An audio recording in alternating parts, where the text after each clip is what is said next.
네, 시작하겠습니다.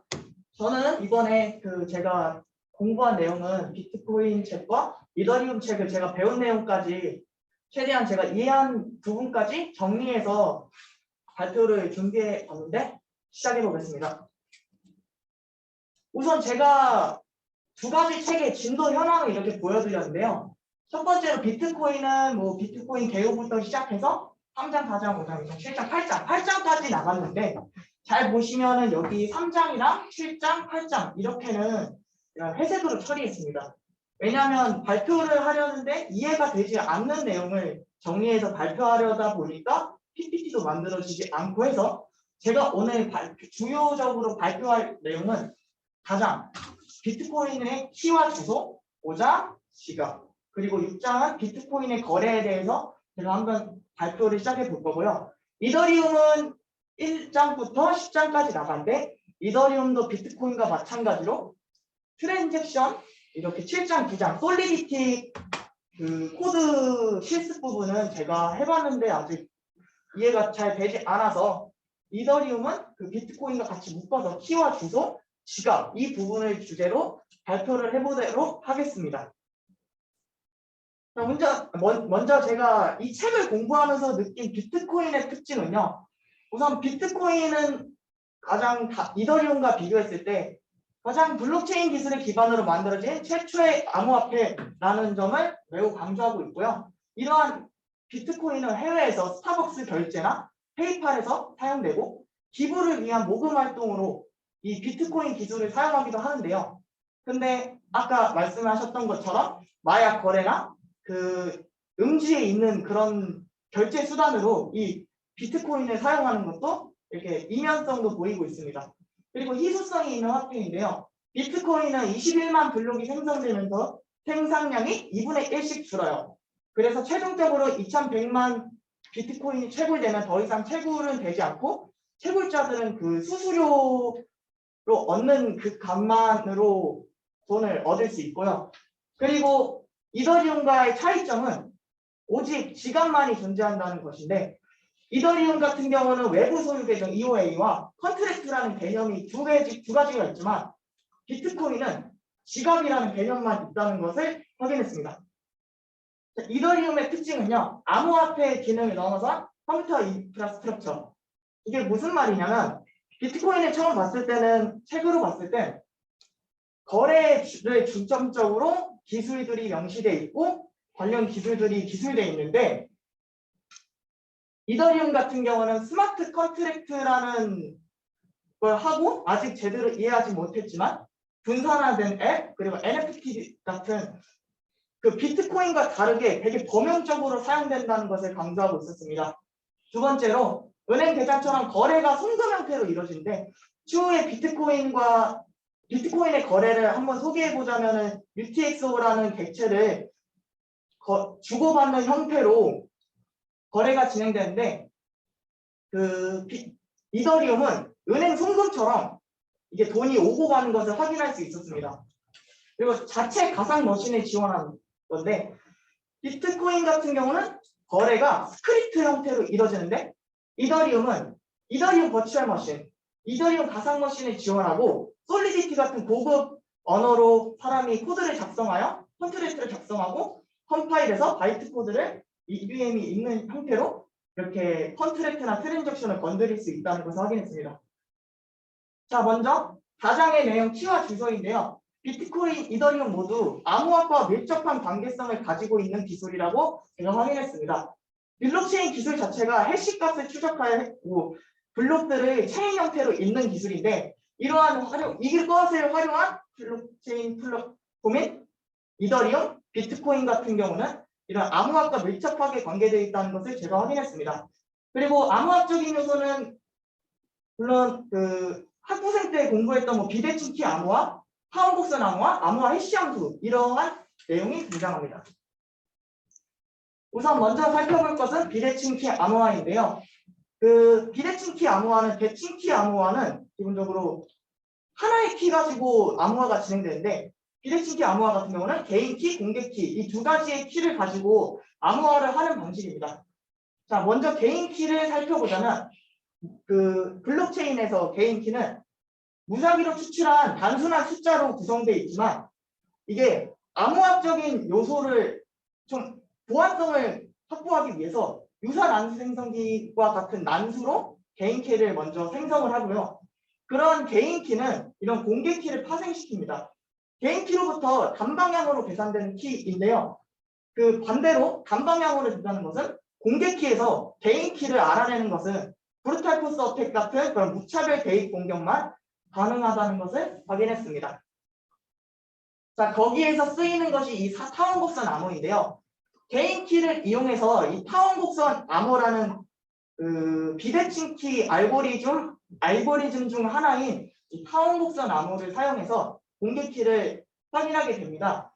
이때 비대칭키 암호화 중에서 이 타원곡선 암호는 여러 가지 표준안이 있는데 저희 이 블록체인 기술에서는 그 미국 국방 표준 기술연구소에서 제정한 이 기술 표준을 사용하여 함수는 다음과 같은 함수를 사용해서 개인 키로부터 공개 키를 파생시킬 수 있다는 것을 확인했습니다. 물론 이게 라이브러리를 돌려봐서 제가 직접 계산을 해보진 않았지만 이러한 방식으로 공개 키를 추출하고 하곤 합니다. 해시 함수도 사용이 되는데요. 아까 개인 키에서 공개 키를 추출한 것처럼 이 해시 함수는 이 공개 키에서 비트코인의 주소, 뭐 이더리움의 주소 같은 것을 생성할 수 있습니다. 아까 이 해시 함수를 사용하면서 보안적인 요소를 확보할 수 있는 건 결정론, 뭐 비가열성, 비상관성, 또 충돌 방지 이러한 요소들을 확인할 수 있고요. 이렇게 해시 함수로 공개 키에서 주소를 정하는 방법은 이 공개 키가 주어졌으면 샤256 그리고 라이프 MD 160 이 해시 함수 두 개를 돌린 다음에 이게 퍼블릭 키 해시라는 것이 나옵니다. 이렇게 일단 개별적으로 주소를 구했고 나중에 본격적으로 주소를 사용하기 위해서 각 뭐 이더리움은 뭐 BIP55 비트코인은 베이스 58K 같은 이런 인코딩 방식을 사용해서 사람이 보고 뭔지를 알아볼 수 있는 그런 인코딩 과정을 거치게 됩니다. 또 지갑인데요. 흔히 말하는 지갑과 다르게 이 블록체인 지갑이라는 것은 키를 관리하는 도구, 시스템이라고 설명이 되어 있습니다. 지갑의 키가 어떻게 있냐에 따라서 결정적 지갑, 비결정적 지갑 이렇게 두 가지로 나뉘게 되는데요.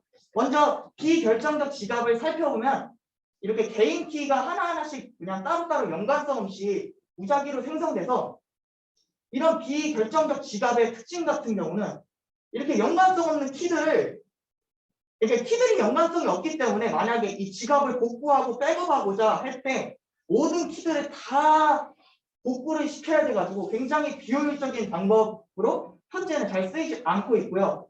그래서 나온 것이 결정적 지갑이라는 것입니다. 이 시드라는 종자를 사용해서 개인 키를 시드로부터 추출한 다음에 이 시드로부터 추출된 개인 키끼리 이렇게 상관성이 있는 지갑이 결정적 지갑인데요. 이 결정적 지갑에서 이 오른쪽을 보시면 HD 지갑이라고 하는데 현재 이게 블록체인 기술에서 가장 많이 쓰이고 있는 결정적 지갑 형태인 HD 지갑입니다.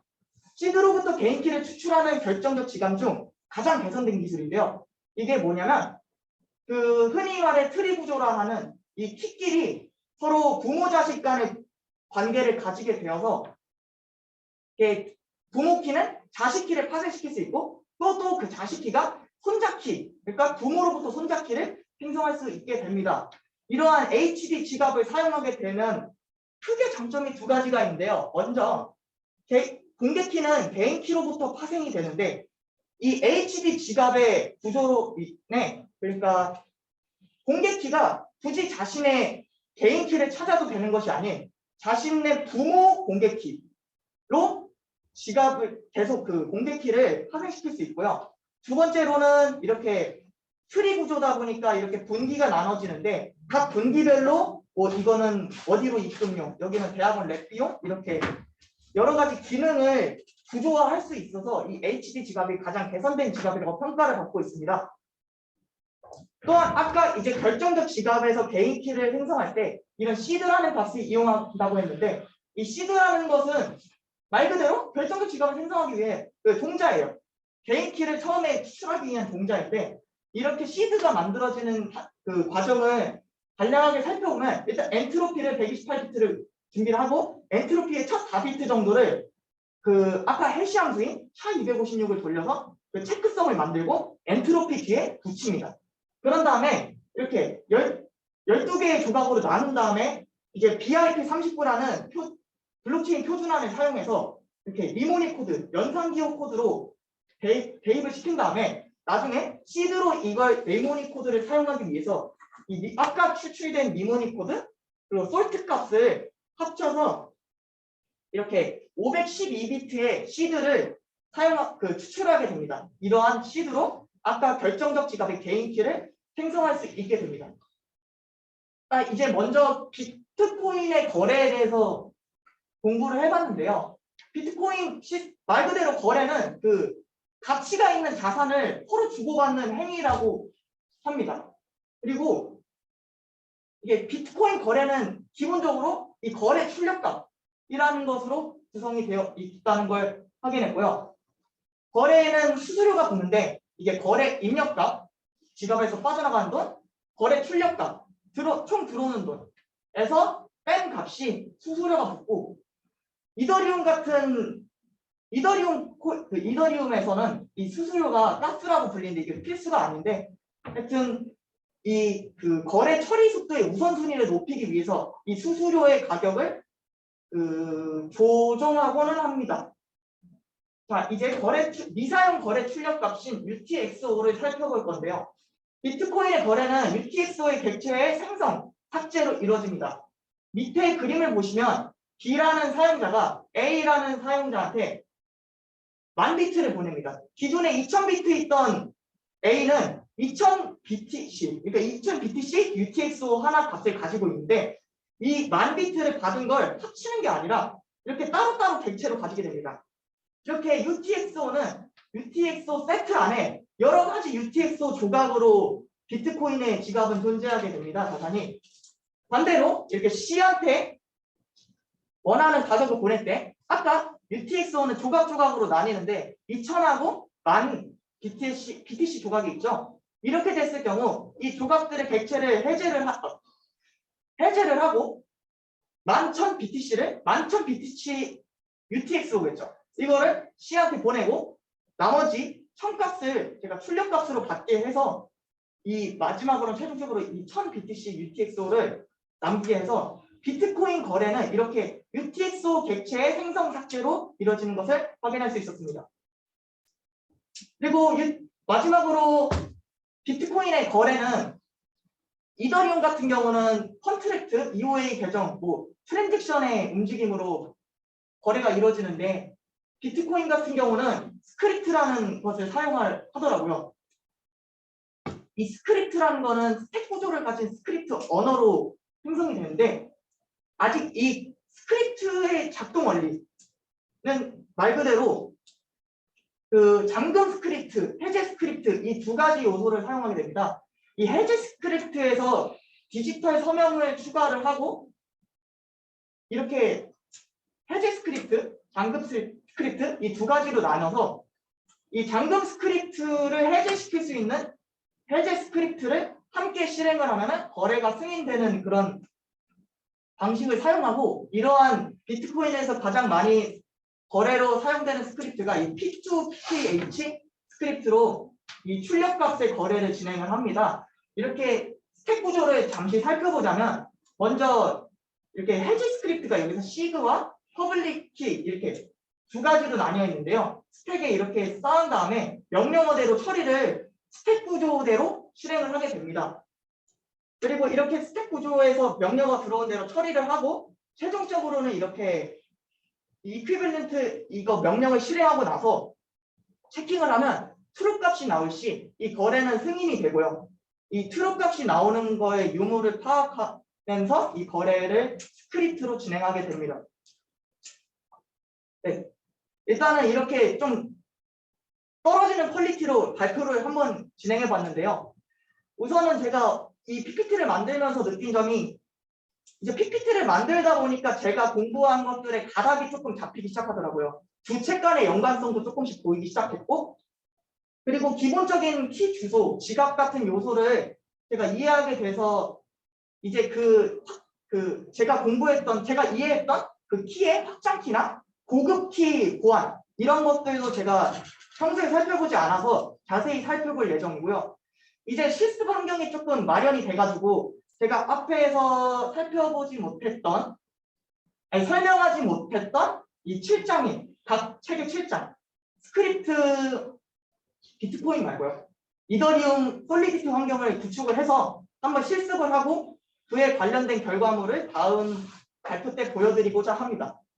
그리고 빠른 시일 내에 책을 끝내서 뒷부분도 더 좋은 퀄리티로 설명을 하고자 하고요. 마지막으로 제가 이 블록체인 쪽을 연구하려고 여기에 들어왔지만 이 블록체인의 약간 기술적인 부분보다 실제로 지갑을 사용하고 코인을 거래해보고 그런 경험이 매우 적어서 아직 그 기술과 실무의 그 괴리감이 아직 너무 커서 한번 관련 기사도 많이 찾아보고 코인 거래도 한번 해보고 해서 더 이 기술이 조금 어색하지 않도록 노력해 보겠습니다. 이상 해주셔서 감사합니다.